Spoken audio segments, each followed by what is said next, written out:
prendre la température et voir leur morale afin de les pousser davantage à l'engagement face à cette situation d'insécurité grandissante. Juin kile tan tenendo samba flani tani ngononton soba nuku dogono duku eko mogo tobe intugu bugu jenina bagaun shishira mogo be kanyini buguru jela maliden to nyona dogera kashila adamaden jugu baunga jela discours tena shula wuli donju mene obena tienfa nyanga gouvernement de minisuma donju mene obena on la kana 13 et 2018, de hauts responsables maliens qui entravent le processus de paix engagé depuis 2015. C'est ce qui ressort d'un rapport réalisé par des experts de l'ONU sur le Mali. Le document a été remis hier au Conseil de sécurité. Il n'est pas public, mais RFI a pu le consulter. Une des informations à retenir est le rôle de certains éléments parmi les forces armées maliennes et la sécurité d'État.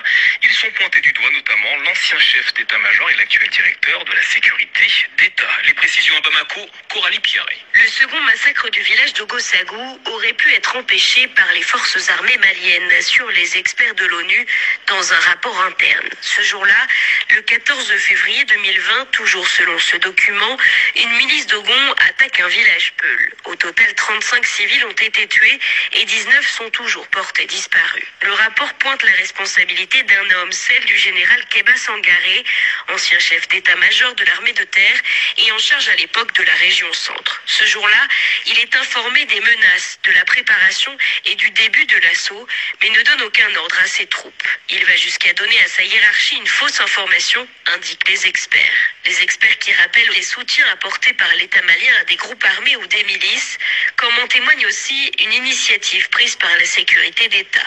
En avril 2019, les services maliens font pression sur le gouvernement du Niger pour qu'il libère des membres d'un réseau de drogue. Une protection promise par les services maliens en échange d'un paiement mensuel au moins jusqu'en juillet 2018, précise le rapport.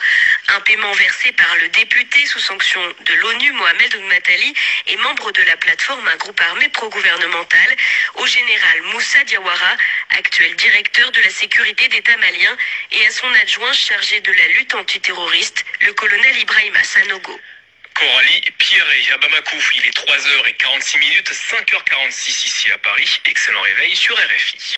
Mamoun Mbeka Fatou Daoula, ou Jamana Yorod Maintura, Tari Jamana Fama ou Yere Dama de Kolochi. En bas donc c'est à la calque, Mato Fon, Wallahi Mato Fon. Queen Tessa, Yesre, Queen, Angacheni de Kube. Ante ko dama dirala ante kan zigi kan yon fleta am skiga jamana fleta ko jamana aptika foni ma chukodi ko jamana mi bi dugu kuturu ci kata ma ti yeki mai o aptika fo ma chukodi ko jamana de iskimbe oro dola illa kaname ikolo shimbe ngode impunity ubi sara ode kama ngo fanga yere jombe ode kama. Le dossier de l'avion présidentiel, la surfacturation d'équipements militaires, l'évaporation de tous les milliards, le marché des engrais relatés tchèques. Voici désormais le comprimé à prendre.